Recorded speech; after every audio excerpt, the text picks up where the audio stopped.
Ladies and gentlemen, brothers and sisters, friends, enemies, and comrades, I hope you're doing well wherever you are. This is Kenya Revolutionary for another late night. For Sunday, I'll be here probably 30 minutes or 1 hour maximum, but 30 minutes at minimum. We just want to talk about stuff that's been going on in Kenyan politics. As you know, there's a lot has been happening, and it's around Ruto administration, Raila Odinga. As you can see, the main topic, the motion there is Raila is the chief ghost worker in Ruto's administration.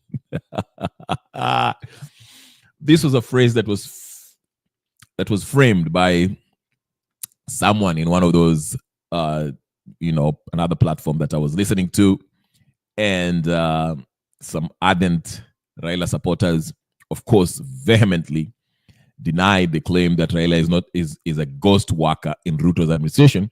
But I feel that term fits him perfectly. For those of you who don't know who a ghost worker is, a ghost worker is someone who is unofficially employed by someone. Wale watu nalipa ya maji, you pay them, you kind of have them do a job for you, they work for you, but you pay them, but it's not on, there's no documentation around it. So when you're asked, you can always deny that particular person works for you, and vice versa, okay? So those are the people that we call the ghost workers. It's very common in all these county governments in Kenya and other, institutions where, you say a large sum of money is just paid to a couple of people who are not there. There's no paper trail of unofficial documentation that says that those particular people work for that county or person or whatever the case is. So there was this debate, I hate this debate. Everyone understands it pretty well that Raila is joined at the hip with this government, Ruto's government. It's not his first time, of course, after Maandamano, joining the administration of the day, regardless of how unpopular the administration might be. We saw this from Moi days, and then Kibaki with the GNU after, the whole 2007, 2008 political stuff that happened, violence that happened after the elections, disputed elections. Then we saw that again in 2017 and even 2013, okay? Then now we see it with Ruto. So Raila has always been part of government, okay? Now we can argue that, with Kibaki, it was official because he had a position, the prime ministerial position. So maybe we shall leave that alone. But other, on the successive administrations after that, he was in the government without being the official person in the government. He was getting paid, okay? We had numerous murmurs about him being offered 50 billion Kenyan shillings and so forth, okay? So we know he's in the government.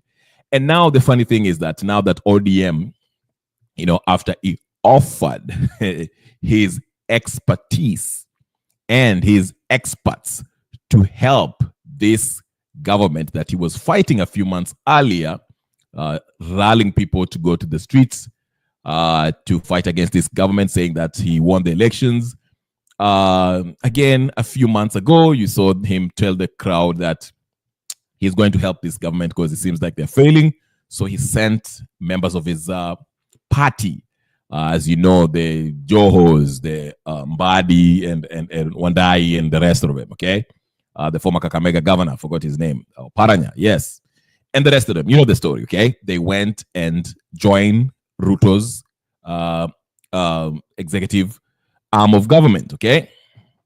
And Raila told us that, he offered his experts from his party to help this government succeed in his view. So here he is, someone who wants to claim that he's against this government. He's not part of this government, but then knowing very well that the majority of Kenyans are not supporting this government, he still offers to help them. And we do not see any tangible, measurable quantifiable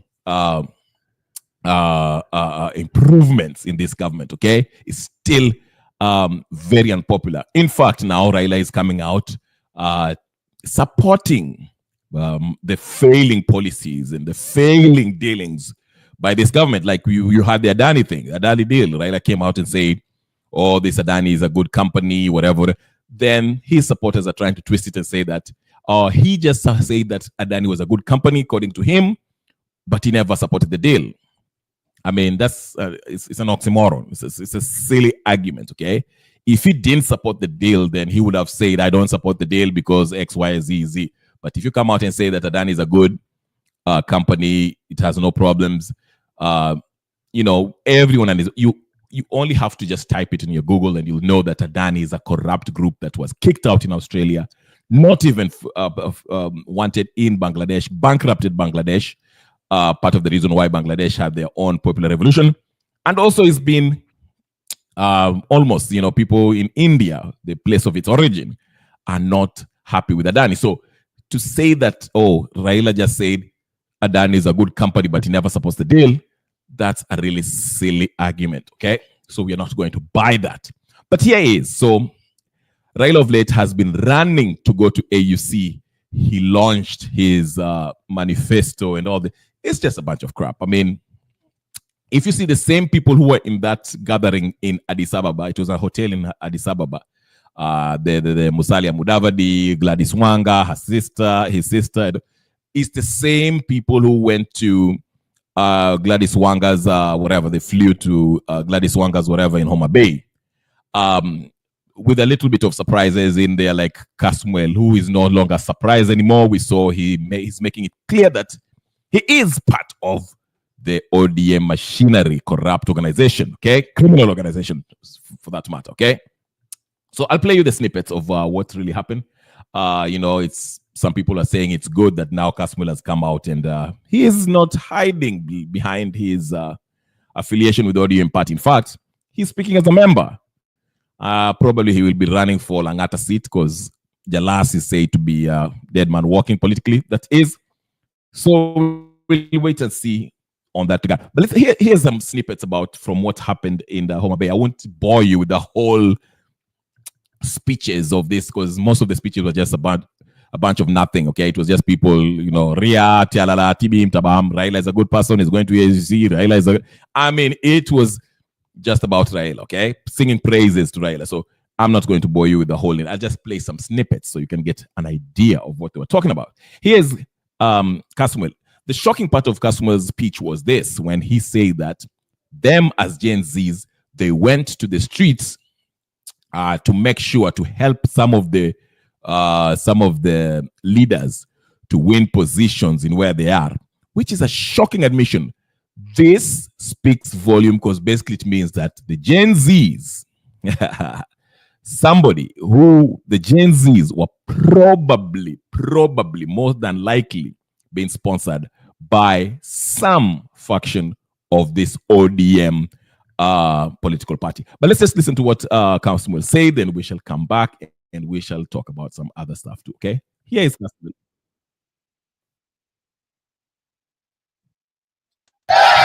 Vijana, tunaomba kwamba vile tulipigana tukatengenezea waheshimiwa wetu wengine pahali. Vijana, tunaomba kwamba vile tulipigana tukatengenezea waheshimiwa wetu wengine pahali. Vijana, tunaomba kwamba vile So the unfortunate part of this is that when Gen Zs were out there, the call was not to fight for Wakina Ambadi to get positions at the legislative, not at the executive branch of the government, to join Ruto's government, in fact. That was not what we were told. That was not what the Gen Z were telling us. I know Caswell is being mischievous here by saying that they actually went out there so Wakina Ambadi or Party Nafasi, because now he's officially ODM, which is unfortunate. Karibu sana Gypsy Corner, I sing you. It's a bit unfortunate for him to come out and say such things because from my understanding, majority of the young folks, the Gen Zote, so to speak, who went out to protest, they were out there to protest against the finance bill and the Ruto's continual moving away from constitution, breaking the constitution. That was what people were fighting for. It was never for those CSS, now CSS. They want a CS of ODM to get into Serikal, okay? As Kasmuel is trying to tell the Ninio. And it's unfortunate that people are cheering at this stuff. This is insane. Listen, these people at this point, they're trolling us. They're trolling the Kenyan Wananchi. Now, there was another part that I also not liked, but I felt it was interesting, so to speak, okay? The part that I'm referring to is when, Babu Owino also was there. And at first, Otiende Amolo was trying to quiet the crowd, but the crowd, of course, we're in Homa Bay. This is deep into Nyanza province, and the likes of Babu Owino, who people are saying is not popular within the ODM hierarchy. You heard Junet say that anyone who's planning on taking Raila's, position once he goes to AU should not think about it, or else what Chapa kama Burukenge or something like that, something to that effect, okay? So you can understand that the majority, the old folks in the party, are not happy with the likes of Babu Owino, who are kind of popular with the people, and, so they kind of didn't want him there. But it was a wonderful exchange. I think it was, what's his name? What's his face? Otiende Amolo, who was trying to quiet the crowd before Babu Owino took the Neo. And I think what Millie Odhiambo something said, hey, Babu, Ebu Ongea, address the people, because the people actually wanted to hear Babu Owino. They didn't want to, they were not heeding to Otiende Amolo's call to, for them to calm down. But let me start with Junet Mohammed. Junet Mohammed here was giving his chilling warning to the people who like the Babu Owinos. Yes, Gypsy Kona is saying, oh Lord, Gypsy said, yeah, we saw the slime lying to Kenyans that they bought him. And they bought him. Yeah, Kasmuel Mukuru. Yes, Morara too, another slime. Yeah, to me personally, I wasn't surprised. I'm just surprised that he came out, which is unheard of. Amekuja wazi na kuambia umati wa watu, hey, listen, I'm with ODM now. It's yeah. Saying how popular he is in love. He is in love with you. Babu Owino on his media saying how popular he is with love. He is with love YouTube. Okay. Babu Owino, yes. Otiende Amolo, it was an embarrassing moment for Otiende Amolo.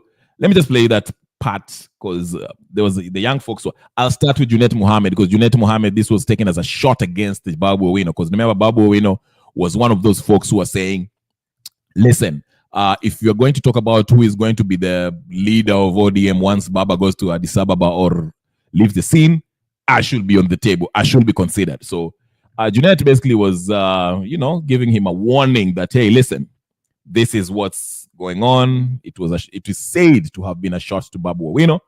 You listen to it and tell me if this sounds like it. Watu walikuwa wanauliza kwa nini tumeshiriki kama ODM kutoa Gachagua. Gachagua ni mtu ambaye alikuwa na mdomo chafu. Na tena alikuwa anatusi baba. Nikaambia wewe siku yako utafika kama nyani. Shughuli ambayo kila miti itateleza. Iliteleza maikuteleza. Imeteleza maikuteleza. Na kama watu ya watu ngambo hiyo hawangeungana na chama ya ODM ndani ya bunge, hawangetoa Gachagua. Kweli au si kweli? Hiyo ndio inamaanisha ya kwamba ODM iko na nguvu kwa sababu UDA hawangetoa Gachagua peke yao. Lazima waongee na sisi kama ODM. Na sisi tukaweka Gachagua kwa ratili, tukaona ni mtu ambaye hana maana, aende kabi. Okay. That statement by Junet. that statement by Junet basically confirms that orders came from Raila Odinga. You remember when people were saying Raila Odinga is behind the removal of Gachagua, and some people were saying, "Oh no, Raila has nothing to do with of Gachagua. No, he has nothing to do with it." Well, Junet is confirming it by basically saying UDA walikuwa hawezi kumondoa without ODM, so they had to come talk to us for us to remove him, okay? And then tulipima tukaona huyu jamaa ni mtu whatever, in his words hana maana. And you know quite well, if you know Kenyan politics, ODM cannot vote on an issue without the blessings of Raila Odinga. Raila Odinga calls the shot. Raila Odinga is the one who says tutapiga kura hivi, and that's how it goes. So there, Junet basically is was telling it like he felt it was. Okay. Speaking of it, so Babu Wino, the controversial man, here he was. Let's just listen to a bit of his speech here. Hold on.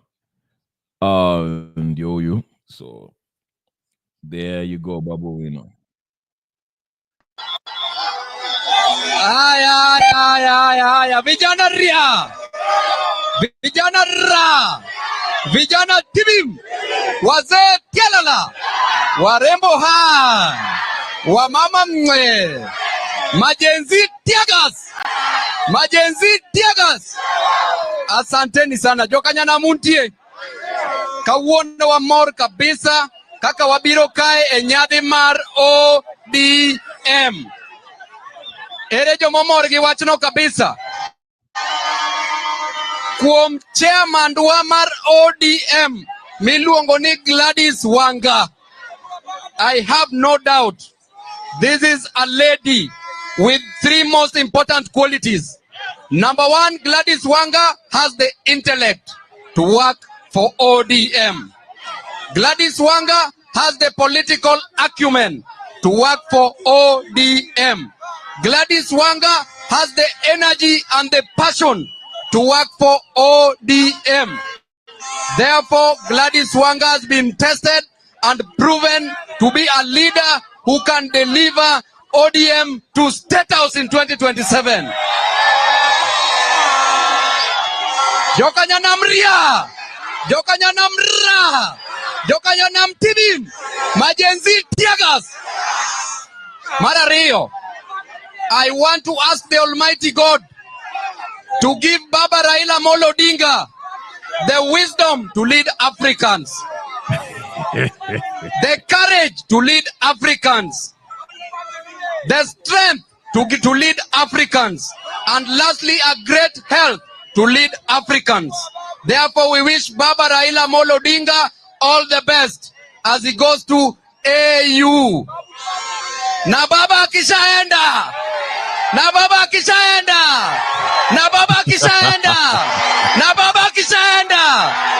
Lastly, nataka niambie serikali ya kwamba wale majenziza ambao waliuliwa wote, serikali walisema watawacompensate.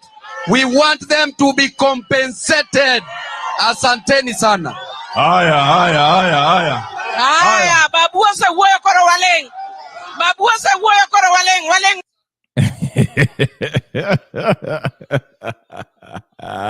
That was funny. Babu was like, na baba kishaenda. You know the deal. You feel out there. It's entertaining. I can care less about it, but also the main character, the main man, Raila Odinga, was there to give his speech. It's it's never ending drama. Yes, it's never ending with these people. It's like Raila also had something to say. Let's listen to him.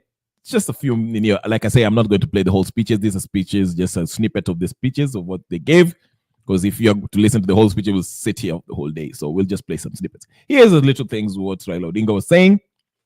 Remember, he has also launched his campaign. We shall talk about that real quick. Mr. Ghost Worker ndio huyu. Haya. Nikamwambia kama sisi kama patu. Sio. Unaelewa vizuri? Sasa juzi nilikuwa Addis Ababa.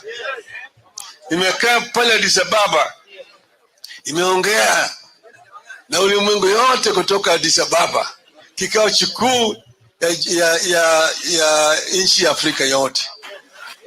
We Raila, wacha ukora. Au kuongea na ulimwengu wote na kuongea na Afrika yote. You are in a hotel and it was being televised from a hotel. So wacha mambo ya tijulu kwa ule. But let's continue. Nawaambia mwongozo wangu kwa taifa la bara la Afrika. Nikanguruma pale. Nikamwambia kama sisi kama watu wa Afrika mpaka tuheshimike katika ulimwengu mzima. Kumekuwa na ubaguzi ya rangi. Kumekuwa na ubaguzi ya kijinsia katika ulimwengu hii. Tunasema Afrika sasa imeamuka. Waafrika mpaka waamuke, wasiwe na huruma yoyote, bilibili wasiwe na haya ya kudai yale ambayo ni yao. Bara ya Afrika ndiyo bara ambayo iko na rasilimali mingi zaidi katika ulimwengu. Madini ukichukua ambayo inatumika kujenga bidhaa katika ulimwengu, yale ambayo inatumia kujenga mashini, yale ambayo inatumia kutengeneza mtambo ya stima, yale ambayo inatumika hapa kujenga magari ambayo inatumia hapa na pale, yote inatoka bara ya Afrika. Lakini wakichukua hapa kwa bei rahisi, wanaenda kutengeneza nao hizo bidhaa, wanarudi kuuzia sisi kwa bei juu zaidi. Tumesema tunataka sisi hapa Afrika tutumie hii rasilimali wetu hapa. Tujenge hiyo bidhaa hapa kwetu katika Afrika. Tuelewana vizuri? Tuelewana vizuri? Mimi nikasema mimi niko tayari kutumia Afrika. Kuna wengine ambao wananipinga ndio, lakini nimesema tukujane kwa kiwanja. Si sawa sawa? Sawa sawa? Mimi nimewaambia yao kwamba mimi yale ambayo mimi nataka kuona kwamba Afrika wamepata nafasi ya kufanya biashara kila mahali. Kenya unatengeneza bidhaa Kenya, unauza kule Nigeria, unauza kule Algeria, kule Egypt, kule South Africa na kadhalika. Na wewe hapa kama Mkenya unaweza kwenda kufanya kazi kule Morocco, unaweza kufanya kazi huko kule Burundi na kadhalika. Tunaelewana vizuri? Tuko na vijana wetu hapa. Vijana tuko nao wengi zaidi, na vijana wana ujuzi kabisa, vijana ambao wamesoma lakini kazi hakuna. Si kazi hakuna. Okay, so that was just basically he was reminding the audience why he's running for the AUC seat. There's a poll that's out there. I'll show it if I can. No one believes it. It says that Raila is leading with 50-something% as a possible winner of the AUC seat. Most people are not buying it, but I think it was interesting because now people are making that, are reminding his supporters that remember when they walitoa red carpet before election was announced, if you guys remember, and mambo ikwenda vile he was planning. So no one is really believing in this easy money neo. Yeah, so those are the kind of the drama that went on. If you just wanted to see the drama, the Otiende Amolo part when Otiende Amolo was trying to cool down everyone, and they wanted Babu, here's a snippet of it. If in case you missed it, this is like the kind of the highlights of what was happening.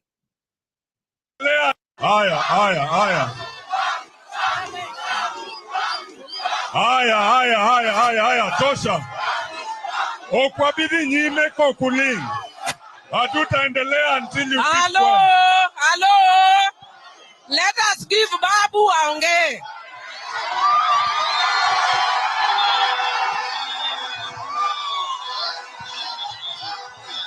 Haya. Vijana ria. Vijana ra. Vijana tibim. Wazee tialala. Warembo ha. Wamama mwe. Majenzi tiagas. Asanteni sana. Jokanya na muntie.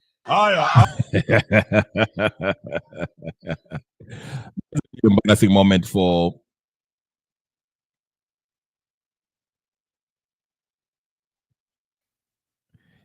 it was a really embarrassing moment for Otiende Amolo, but nevertheless, that's what happened. Those are the kind of highlights, the small ile highlights here of the whole thing. It wasn't a big deal. It was, to me, I really didn't see the whole point of it, but it is what it is.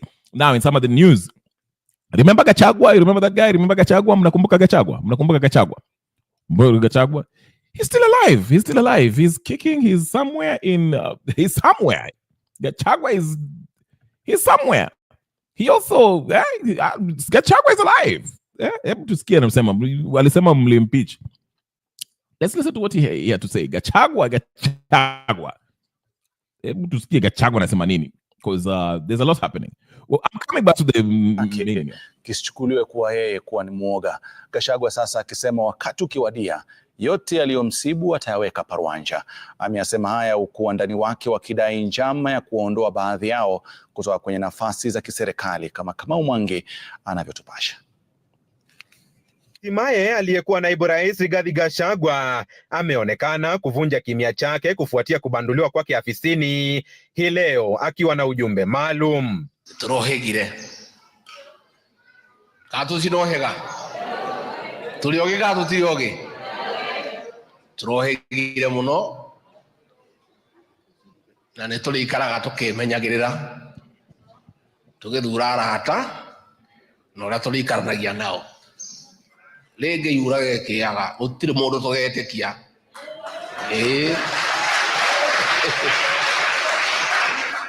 iyo toletekayo gayuri oreke. Gachagua ambaye alikuwa katika kanisa la Priesthood eneo la Kahawa West pia aliwataja wabunge kutoka eneo la Mlima Kenya waliopiga kura ya kumfurusha kama wasaliti. A senior citizen who came to see me, I will not say her name, she told me, looking at our people, they can even sell their mother if the price is right. Aidha, wandani wake wamedai kwamba Rais William Ruto ana njama ya kuwaondoa serikalini wale waliomuunga mkono. Mithika Rinturi was fired as we speak. Dende Nyoro, the chair of Budget and Appropriations Committee in the National Assembly. Thaishi arero nego tunyogete ya chair. And I dare say this, that Alice Wahome, though she's cabinet secretary, she has no power in that ministry. All the power is with the PSs, and they have no regard for her. Tutikwaga kwira the President William Ruto what is going wrong in this country.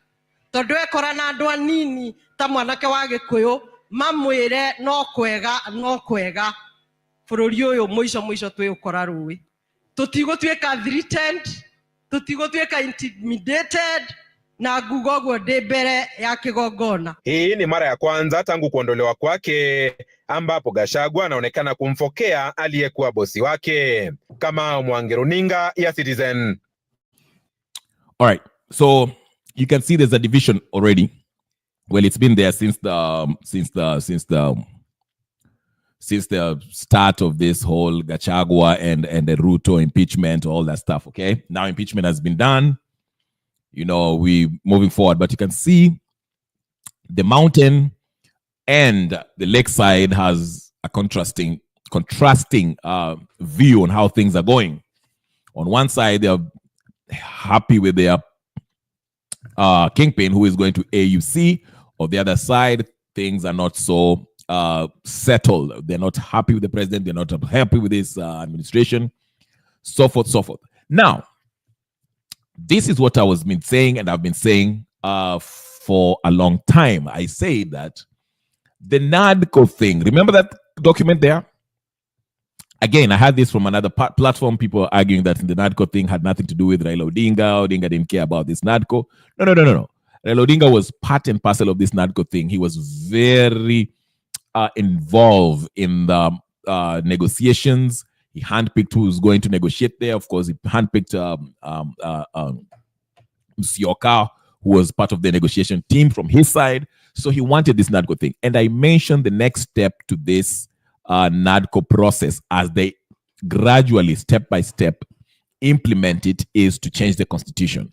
And who else is to echo that sentiment other than Mzee Atuoli, who apparently was in Europe for weeks or months or whatever they came, and apparently came back a few days ago and made some such statements. He made a public statement and said that it is now time for Ruto to look at the constitution and see what needs to be, needs to be changed. Unfortunately, Atuoli, being a senile imbecile,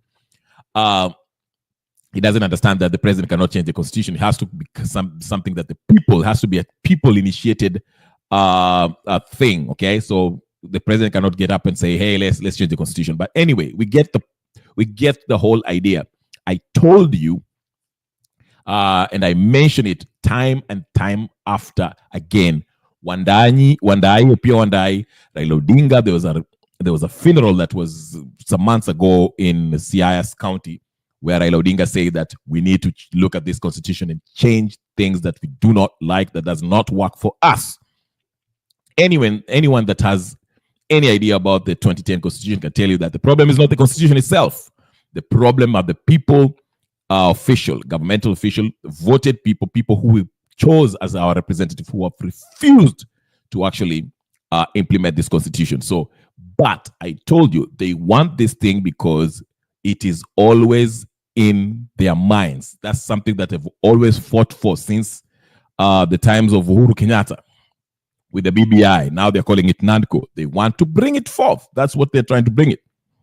And now that they are creating this crisis, they are creating this division between the lake and the Mlima, of course, with other parts of the country also wrapped up in this. They are the Gachagua faction who kind of sympathize with Gachagua, and Gachagua is going to use that to whip up emotion in the mountain.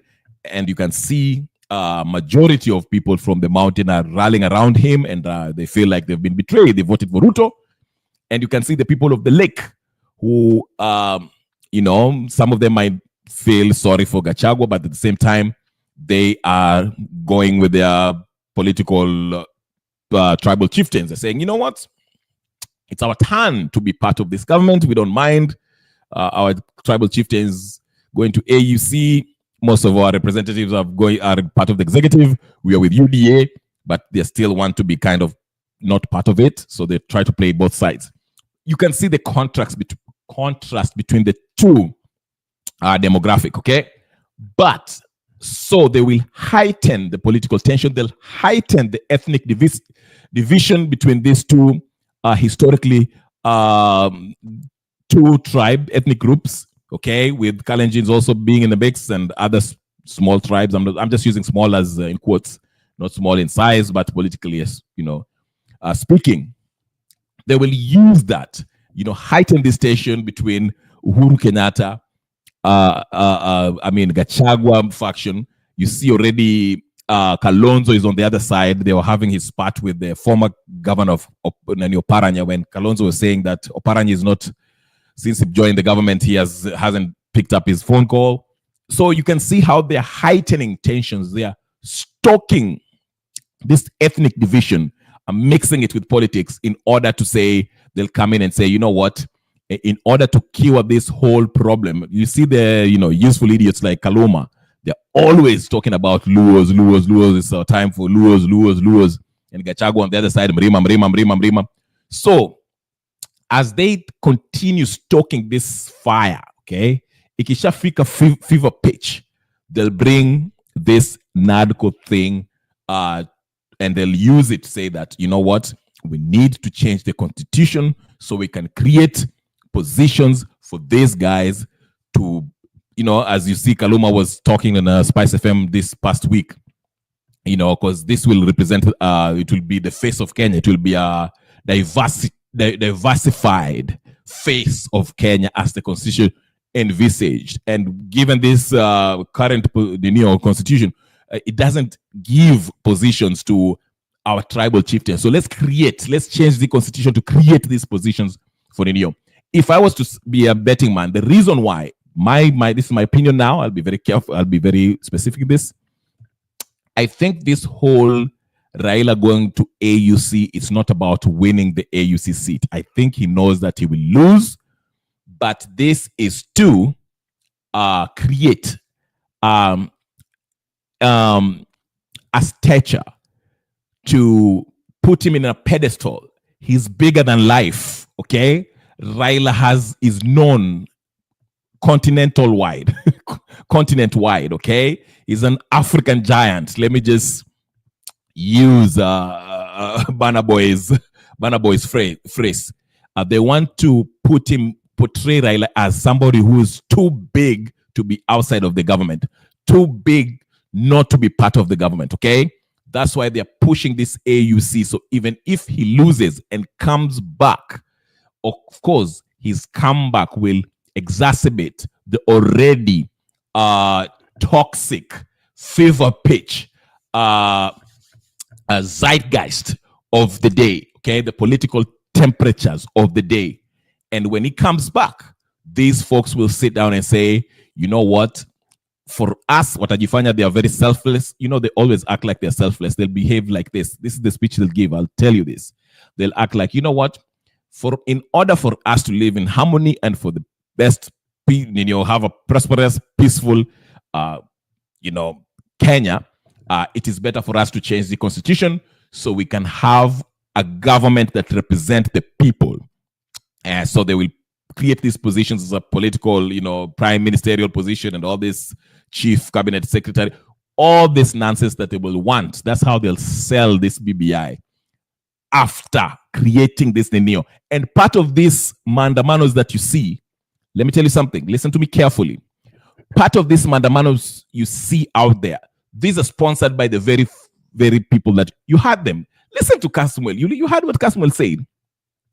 Now it confirms my suspicion. Remember a few months ago I said that could it be that these Gen Zs are being used to actually, used by the political class elites for them to achieve a certain goal?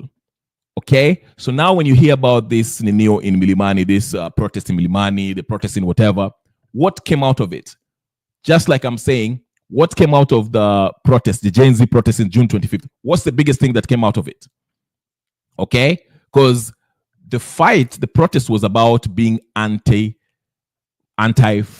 bill 2023, right? That was what we were fighting against, okay, right? But after we were told Ruto acted as if he conceded and reshuffled the cabinet, basically bringing back the same old faces and shifting them around, moving Murkomen from the roads to spots, and so forth, and bringing Wakina Raila Odinga in, Wakina Joho and all that stuff.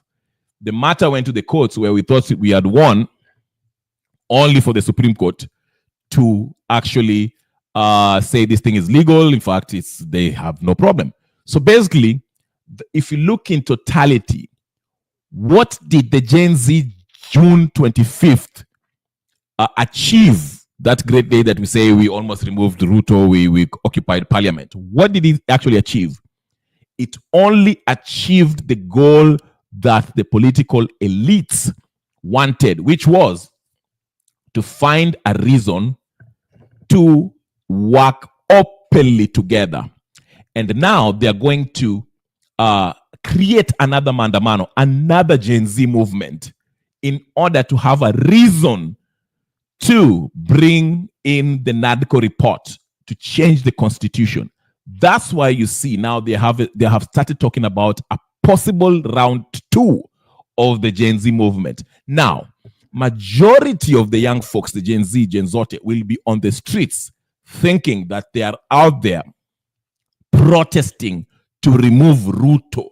But in actual sense, the people who will be financing it, working along closely with the agents in it, who are going to be perceived as the leaders, the most influential people within this upcoming Gen Z movement, the Kasmuels, the Masitarus, okay, the what's his name, Mwangi, I forgot his first name, the Hanefas, okay, these are the folks that are going to be used to organize, go to the streets, muanze kupiga makelele, and then they are the very people who wakisha achieve, once they've achieved their goal, wakisha ninio mambo ikisha shikamoto, the country will be like, oh my goodness, hii mambo imeshika moto, we are having an ninio, it's not safe, watu wanakufa.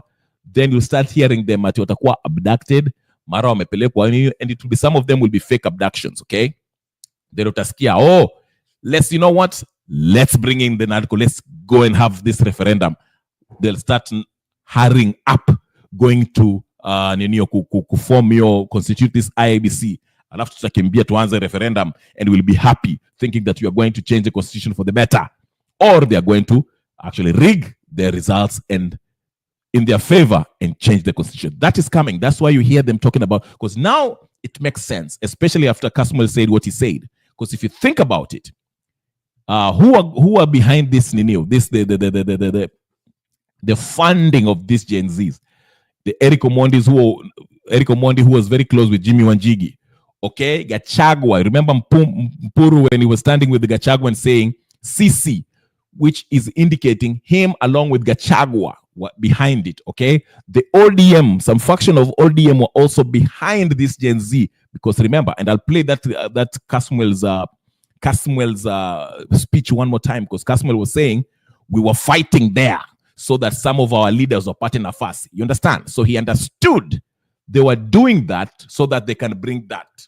That's why I always question why this man is coming out in Mandamano with suits.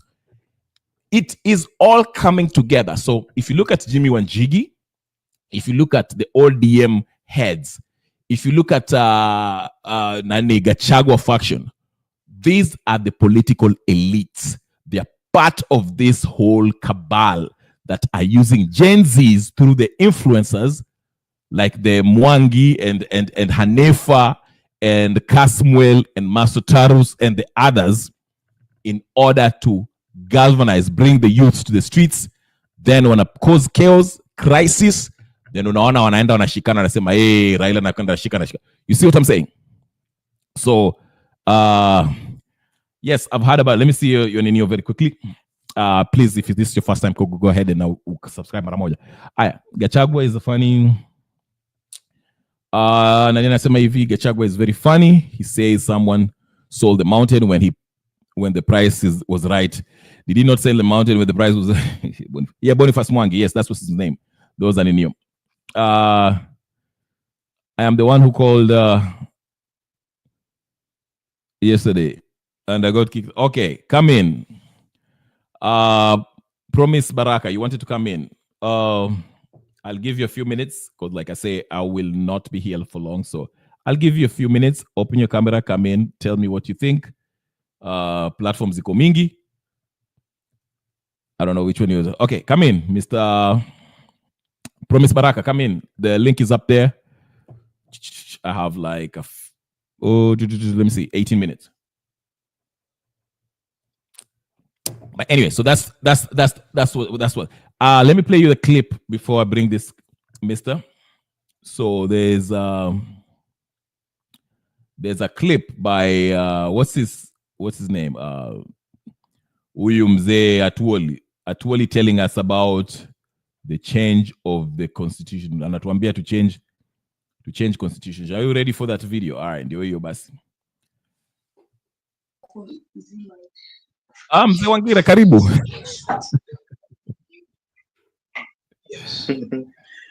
How are you, my brother?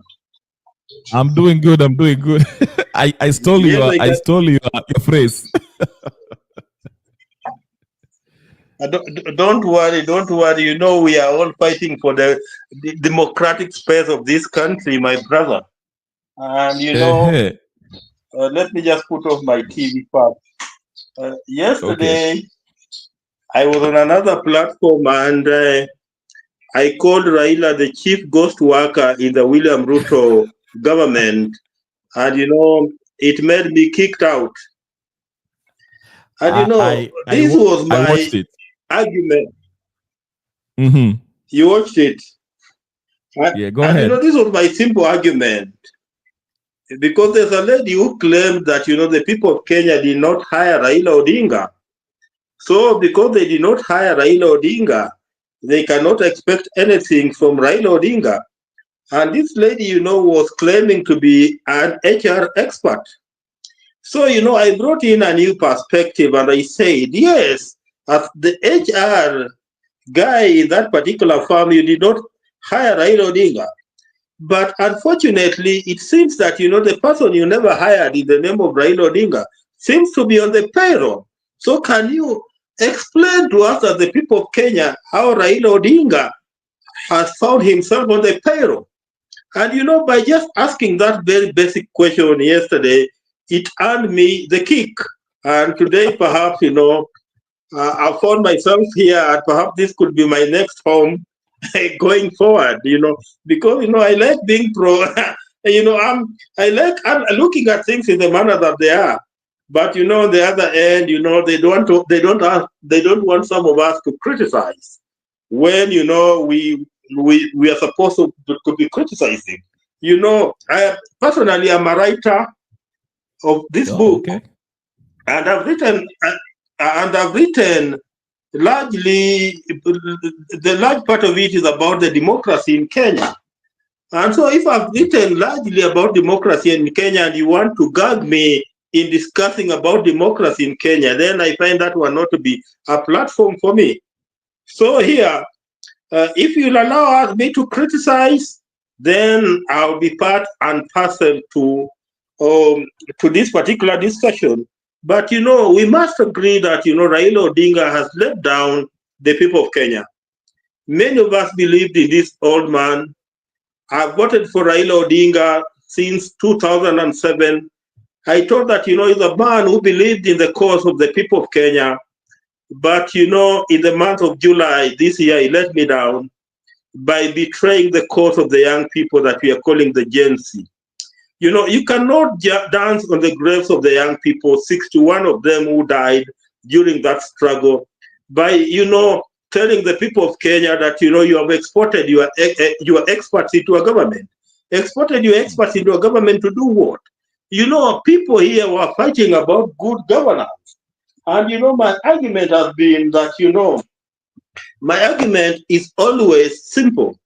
That, you know, let us adhere to our Article 10 of the 2010 Constitution that talks about our values and principles of governance. Because if we adhere only to Article 10 on our values and principles of governance, then, you know, our problems as the people of Kenya will be half solved. But unfortunately, you know, people who are in power don't want to adhere to this particular principle that, you know, talks of very, very simple things to apply. For example, it talks about patriotism. But, you know, instead of seeing patriotic leaders, we are seeing leaders who are tribal. You know, and when I say tribal, you know, I know people have accused Rigathi Gachagua for having been tribal. I'll say that, you know, in theory, Rigathi Gachagua has been tribal. But, you know, we have practical tribalists in this country. And, you know, you can see them, you know, by the way they appoint people into public offices. For example, how can you have over 60 people from your community as CEOs of our parastatals and state agencies, and then you want to tell me that you are a patriot? You know, a patriot cannot appoint over 60 people to head state agencies in the Republic of Kenya from his community, and he wants me to call him a patriot. That cannot be. You cannot do what you did to the people of Kenya, especially the young Gen Z, in the month of June, and continue doing what you are doing in the name of abductions, you know, the abductions that we have seen. Then you want to tell me that you believe in the rule of law. You can never believe in the rule of law when you are seeing abductions. The other day, you know, the Inspector General of the police was telling us that the police don't abduct, the police don't kidnap, they only arrest. But, you know, he was unable to tell us that, you know, because, you know, as the Inspector General is in charge of the police, he enjoys what we call the independent command of the police service. So if you're enjoying the independent command of the police service, you know, and, you know, there are complaints of abductions, people are saying that, you know, their family members are missing. What are you doing about it when you have a constitutional obligation to do something? You know, you cannot come to the camera and you're telling us that, you know, the police don't abduct, the police don't kidnap. You know, that's not enough. Tell us, what are you doing about the disappearance? What are you doing about the killings that we have seen in this country? You know, you cannot be talking about democracy the way Ruto is talking about democracy when we don't even have an IEBC.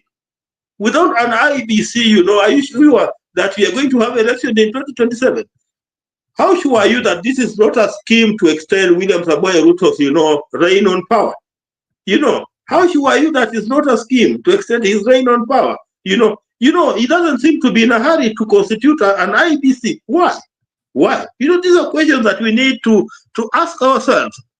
You know, if we look at human dignity, for example, healthcare. Healthcare today is in a mess, my brother. Perhaps you have a cover. I don't know. Some of us don't have it because, you know, we were moved from NHIF to something called SHIF that is not operating. So today, if you get sick in the Republic of Kenya, it's you and your God, because, you know, we don't seem to have a medical scheme in the Republic of Kenya. So if we talk issues of social justice, you know, issues of human rights, issues of non-discrimination, you know, these are issues that Kenyans are experiencing. When we talk of marginalization, you know, we still have communities in this country that are marginalized. Then there is, you know, the elephant in the house, issues of good governance. In this country, you know, you don't know even whether to say bad or good, because we don't seem to have governance at all. We don't seem to have governance at all. There's no governance at all. Integrity. Look at the type of leaders that you have.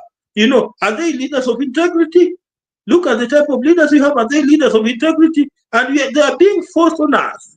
Then there is issue of transparency and accountability. You know, we have a government that doesn't want to be accountable, or doesn't want to be transparent. For example, the issue of Adani. You know, it took a blogger to expose, you know, the Adani deal.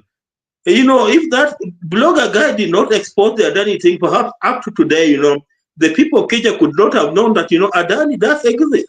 And finally, you know, without, you know, adhering to the values and principles of governance as stipulated under Article 10 of the 2010 Constitution, it will become impossible to attain what we call sustainable development. And, you know, without sustainable development in this country, then we are caught in trouble. You know, where would you take over 1 million people who are leaving secondary school every year? Where are you going to take them? Because, you know, they need to go to school to further their education. All they need to find a job to do. And, you know, where we stand, you know, it doesn't look sustainable enough, you know, to guarantee them, you know, further education. It doesn't look sustainable enough to guarantee them, you know, some form of employment. So, you know, without that, you know, you are caught in problems, you know, you are caught in problems. And, you know, that's why when people complain, you know, those who are in high offices are behaving that like, you know, the case in France in the 18-something, you know, where they were told, you know, if you cannot find bread, then you can as well eat cake. You know, that seems to be the scenario in Kenya. Yeah. We are being told that, you know, if we cannot find bread, then we can as well eat cake. So, you know, we are not at a very good place as a republic. And, you know, if we don't manage this situation very, very well, you know, we are caught in trouble. We are caught in very, very serious trouble because, you know, you cannot have a badge of young people, a very big badge of young people who are doing nothing. And then, you know, you expect peace from them. You know, they'll never give you peace. And, you know, those people in power, you know, they must remove their heads under the sun. I know they have buried their heads in the sun. They must remove their heads from the sun and start to see things realistically. Because if they don't see things realistically, it will not take long. It could be another 2, 3, 4, 5 years. But, you know, eventually, you know, the center will fail to hold. You know, let me just stop there. Yes. And okay. Thank you. First of all, I want to ask you, where can we find your book? Because somebody is asking here, we would like to, if we wanted to buy it or we want to buy your book, do you know who we should contact? Or is it on Amazon? Where can we find your book? And what's the name of your book, by the way?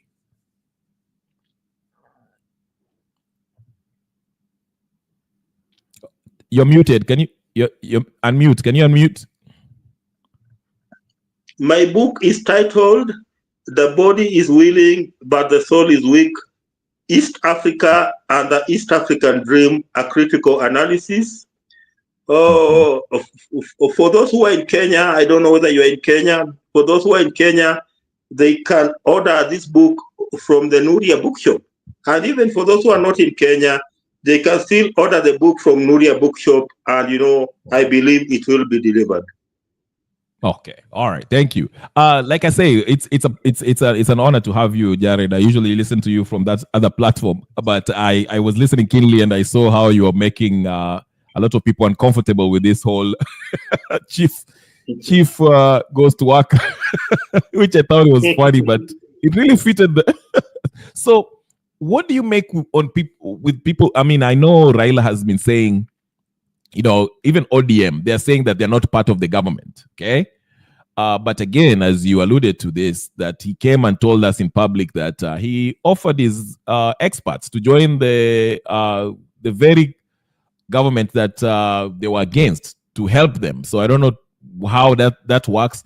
And this AU thing, he has a manifesto out of what he wants to do in Africa and all these things, while he has a credibility problem here in Kenya. Number one, do you think he's going to make it in AU? And number two, because I think there's a debate this Wednesday with AU, whatever. Can you explain to those who might not agree with you? Because I know that's why they kind of kicked you out of that channel. I mean, or that discussion.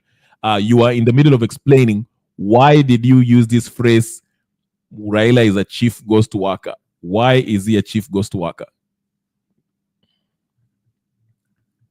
Go ahead. I was explaining it in perspective, from the argument by that lady called Furaha. And I'm very happy that, you followed me yesterday.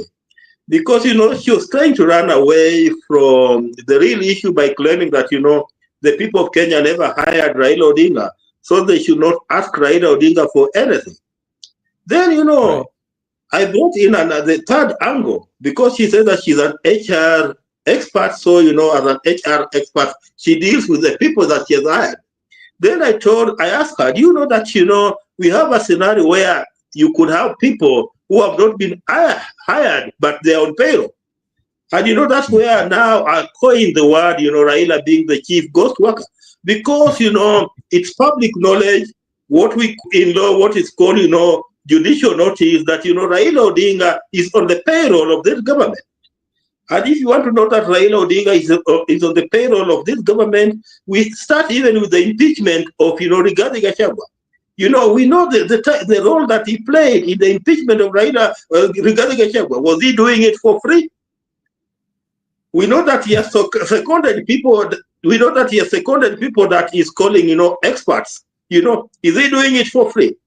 And on the issue of the African Union Commission, I've been very clear that I don't support Raila Odinga for the African Union Commission chair person.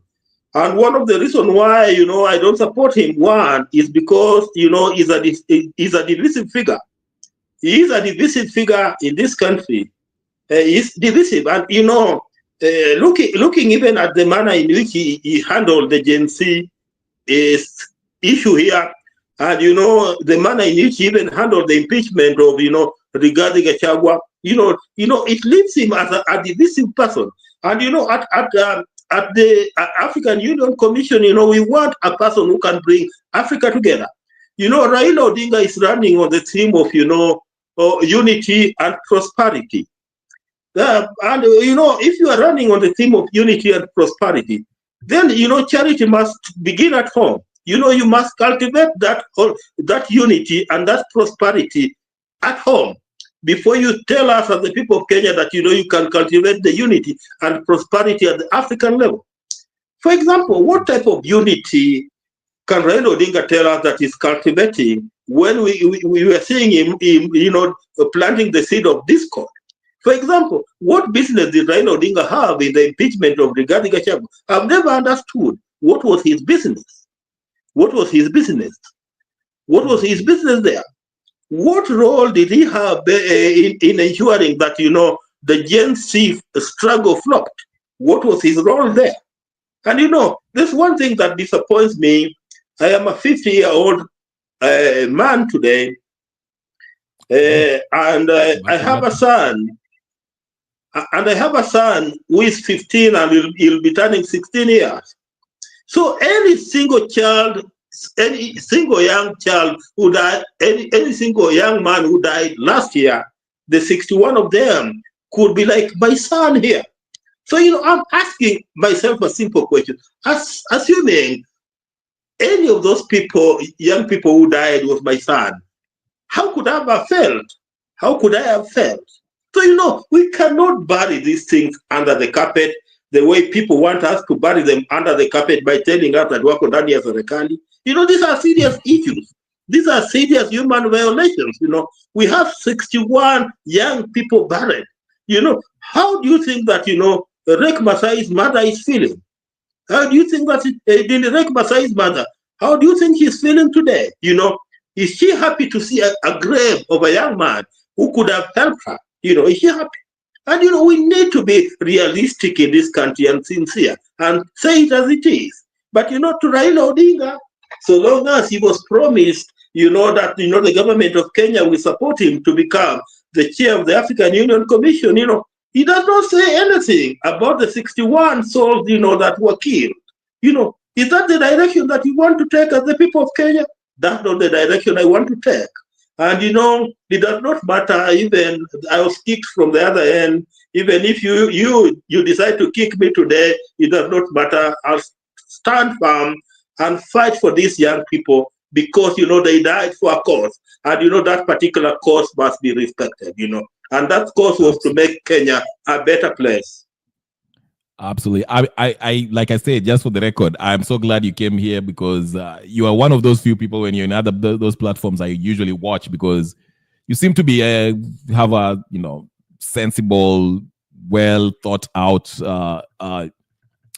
view on politics, and you relate you kind of bring it together with the Constitution, what the Constitution says, the principles of democracy that we try to aspire to. So that's why for you, I didn't even know it was you who was here. That's why you'll never be kicked out here. Let me just assure you that as long as I'm here, you're always welcome. You can get in any time, even if you say, you can even criticize me, okay? So that is okay. Now, last question that I wanted to ask you, it's about Gachagua. Now, Gachagua is saying that he's not going to fight for his case. He's not going to move his case to the appellate court. If I was to look at the arguments by his side and the law, first of all, the court that are going to hear his case, the Ogola, Mrema, and Freda, I believe, they were impaneled by the Deputy Chief Justice, which is there's a question there itself because Article 165(4) says the Chief Justice is the one who's supposed to impanel the judges who will hear that case. Now, if he doesn't go to the appellate court and is depending on this very 3-panel judges that they've also even questioned their jurisdiction, okay? Do you think that it stands a fair chance in his hearing? I think it's going to be in January 23rd or something like that. Because to me, I just felt it was odd for him to be there. I mean, his lawyers to question the jurisdiction of the court. Even they gave evidence of one of Judge Ogola being involved, his wife being involved with this administration, and how that can be a problematic. Do you see the sense of him still, letting this court decide on his what in my view is an illegal, unconstitutional impeachment? You might have gotten it wrongly. The only part that, regarding Gachagua withdrew from the Court of Appeal was that prayer that, after the High Court, the 3-judge bench, denied him the opportunity to suspend, the swearing in of, conservatory order. He had moved to the Court of Appeal. Order. Yeah, you remember, he moved to the Court of Appeal to try and stop, the swearing in of Rigathi Gachagua, of Kithure Kindiki. But the Court of Appeal did not give him favorable orders on time, which means they were overtaken by event. Those orders were overtaken by event because eventually, Kithure Kindiki was sworn in to become the Deputy President of the Republic of Kenya. So that's the only part that was withdrawn from the Court of Appeal. But there's the other part that is still pending.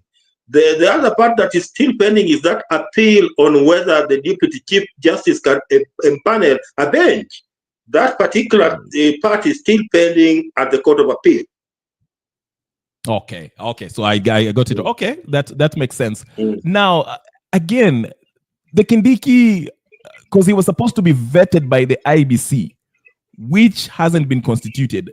I remember when the Supreme Court they made a judgment that you cannot consider it IBC, cannot fully claim to perform their functions if they don't have a chairperson and they don't have commissioners. Okay, but Ruto used that letter by the CEO to say that, okay, this, the CEO has approved this. Let's go on.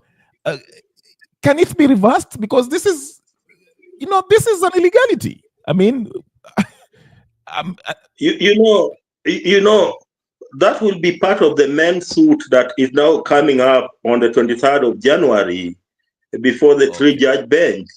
And, it will also depend on whether, the Court of Appeal will arrive at a conclusion that, they were rightly empaneled. So, those will be the questions that will be put before the three-judge bench. There is the issue of, Kithure Kindiki was a public officer, which means he was supposed to have resigned 3 months. Then there is the issue of IBC, and the court, even the Supreme Court has been very, very clear on what the IBC constitutes. The IBC, the meaning of the IBC means the commissioners. So where there are no commissioners, then that does not become a commission. So those questions are there. And so when the men's suit, when they start hearing the men's suit in January, we will be keenly observing to see, what the three-judge bench will arrive at. But, don't forget that there is this thing called jurispesa. And, some of us believe that jurispesa could have played a role in them lifting the conservatory order. Because, I was looking at the analysis by, Grand Mula on his X page. And the judgment that lifted the conservatory order by the three-judge bench, doesn't seem to make sense at all. Yes.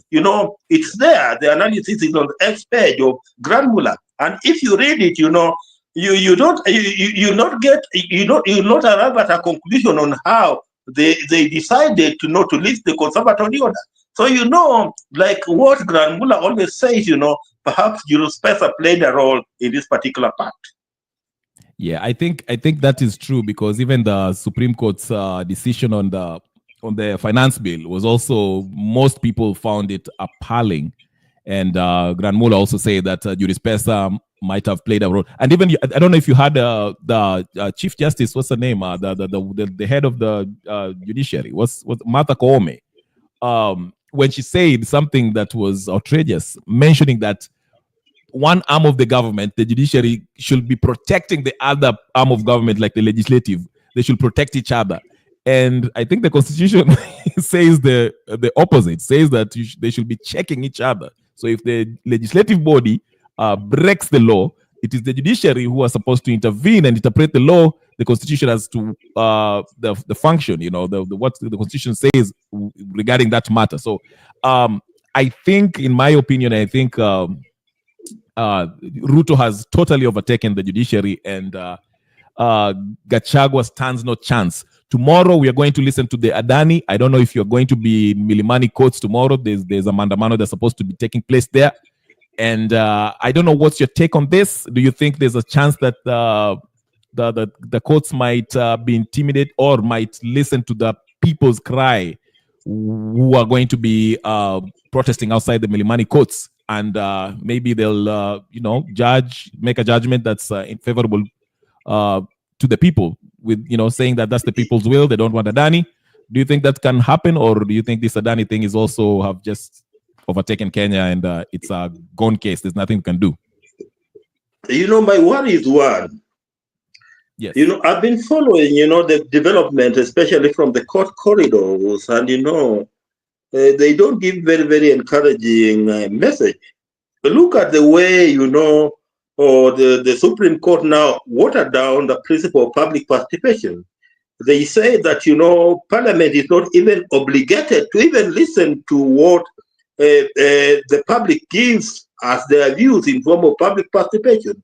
That a ruling that has made public participation to now become an irrelevant principle or irrelevant part of our principles of governance.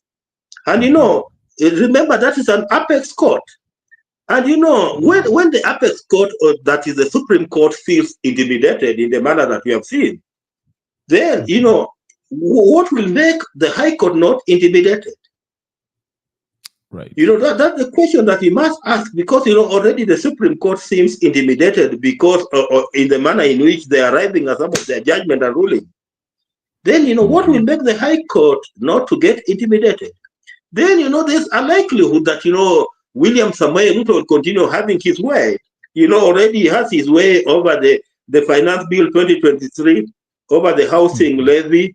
He already has his way. So he also has his way. His favorite, deputy president has been sworn in. So we are likely to continue in this particular circus, unless something changes. Because the court now seems to be captive to the presidency here, equivalent to what used to happen in the 1980s, where the judiciary was a department of the Attorney General, and where the AG was superior to the Chief Justice. Oh, wow. Okay. Now, what's last question before I let you go? I know it's probably late there. What's the solution in your view? What seems to be the solution to all these problems that we are facing? Because it seems like every arm of government, from the executive, legislative, and judiciary, seems to be under Ruto's command, basically. What's the way forward for Kenyans? Do we just try to go the Bangladesh way? Do we try to? I don't see any the military coming out soon, because actually we were supposed to get the report on General Ogola's death, but we haven't had anything. The reports, unless I'm in the dark. What is the way forward? What's the solution to you? What do you see as a viable, pragmatic way of dealing with Ruto? This constitution, the 2010 constitution that I'm holding, is like, when God was molding a human being. So, it has been molded. So, what is remaining is for the life, for life to be pumped into it.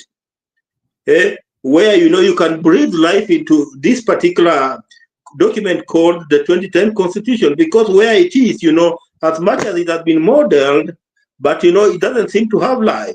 So we need to breathe life into this document called the Kenyan 2010 Constitution. And how can we do that? Is by, we need to become more proactive, and to ensure that the activism, goes to another level. Because, we need to draw activism to a level never seen before in this country. Because if we don't, push activism to a level never seen before in this country, I've just given you an example today. We don't have an IBC. How sure are you that this is not a scheme? We could reach 2027 or 2026, and the executive will say, we don't have money to fund the IBC, and because we don't have money to fund the IBC, we cannot hire commissioners, and because without commissioners, you cannot conduct an election. Then what happens?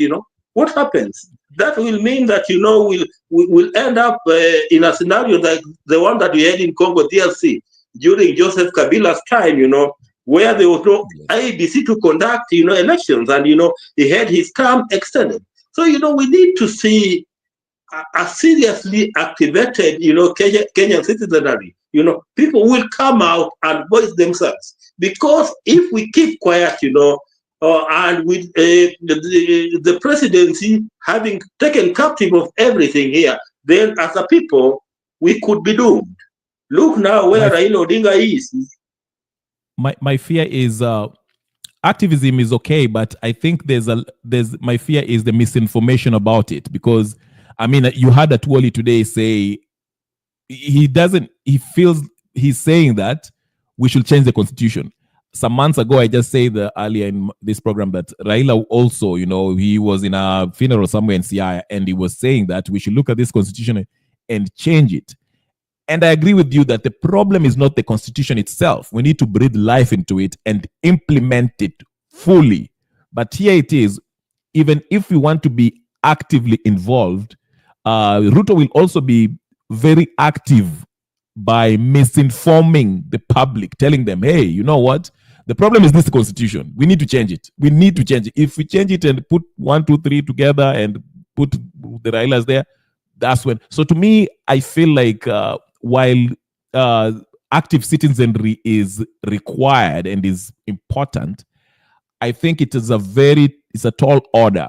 It's a big ask, given the state machinery and how Ruto can, really manipulate people. I mean, we see Morara Kebaso running around asking for money, doing what he's doing. But what's the really effective? Is it how effective it really is? Because so that's my thing about the activism. Maybe you see it differently. Okay. Because my gadget is running low on power, let me just articulate it quickly.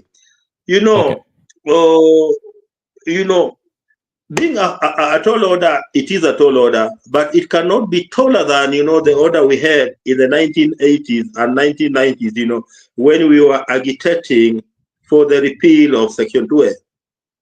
Secondly, even if it's a tall order, it remains the only thing that, the people of Kenya must do.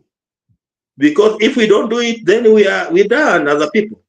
I remember, Bobby Wine once saying, you remember when the issue of the 7-year term was first introduced by a Garissa member of parliament that I've forgotten his name. I remember Bobby Wine telling the people of Kenya that defend this constitution when it can still defend you. Because when it becomes weak, then it will not be in a position to defend you. So, we must defend this constitution when it's still strong. Because when we allow it to become weak, then it will no longer be in a position to defend us as the people of Kenya. And if that happens, my brother, then as a people, as a country, we shall be doomed. So, however tall the order is, we must take the challenge. And the challenge must be taken. And, just like they say, there is a story in the Bible of the lepers. I don't know whether they're lepers or people, who say that, if we remain here, we shall still die. Even if we go ahead, we shall still die. So what do? They say, let us continue. So they went ahead. I'm not a very good Bible student, but I remember roughly what the story was about. So when they got to that place, their steps alone, made the enemies to run. Made the enemies to run. So we must continue being proactive, We should not lament. Let us continue being proactive and continue defending this constitution, and especially when it is still strong to defend us. Because if we allow it to become weak, my brother, one day, what I'm enjoying today, could be a ticket for me to be detained without trial. And, I don't want to be detained without trial. And that's why I'll keep defending this constitution. Perfect answer. Thank you so much, Mr. Wangira. I will finish here with that. I am so glad you came here. I always wish I could have just had a discussion with you. I'm here every day, so anytime you see this on, just be subscribe and like the whatever. So and put your notification on. I'm always here every day. When I come in, you can always join in and give your words of wisdom. As you know, like I say, even if I see you in other platforms, I always listen because I think you are a reasonable fella. So thank you so much for joining me and blessing my channel, and bring others. I will make you chief ghost worker of this channel. The pleasure is mine. The pleasure is mine. Let me say the pleasure is mine. I like interactive debates like the ones we are having. Nobody enjoys the monopoly of anything. you have something that you can teach me, as I have something that I can teach you. And I'm happy to be part and parcel of this platform. And I promise you that going forward, I will be part and parcel to it. When you see that name, Promise Baraka, that's my son's name. Just know that it's me, who wants to get in. And let us make this particular platform grow. And especially, where demanding for good governance for the Republic of Kenya is concerned. Thank you. Absolutely. And perhaps it's a good morning here in Kenya. You have a good morning, and perhaps you can find some rest. Thank you. Thank you very much. Thank you very much. Thank you. All right, ladies and gentlemen, brothers and sisters, that was Mr. Wangira, a man of wisdom, great wisdom. So make sure you subscribe, everyone who is watching this. He said he'll be part of the channel. He'll be joining me if he can. So, hey, subscribe to the channel, like, put your notification on, so every time you come in, you'll always find Wangira, and we'll have this interactive, wonderful discussions that he's having. So, yeah, do that. Thank you so much, everyone. GypsyCon, I see you in the comment section. GypsyCon na pia siku wengine wengia hapa na watu wengine pia. Okay, here we don't kick people out. We don't do all those stuff all that stuff that you know the deal. I saw nani pia alikuwa hapa, alikuja kuchungulia what's his name? Tuni was chungulia. Tuni pia unaweza kuingia hapa, tutakuwekea kamera hapo if you ingie yeah, debate. But anyway, guys, it was a very nice discussion. I am so happy about this. Share, like, comment, subscribe. Ama namna gani? I'll see you guys kesho. Ama namna gani? Peace and blessings. I'm out.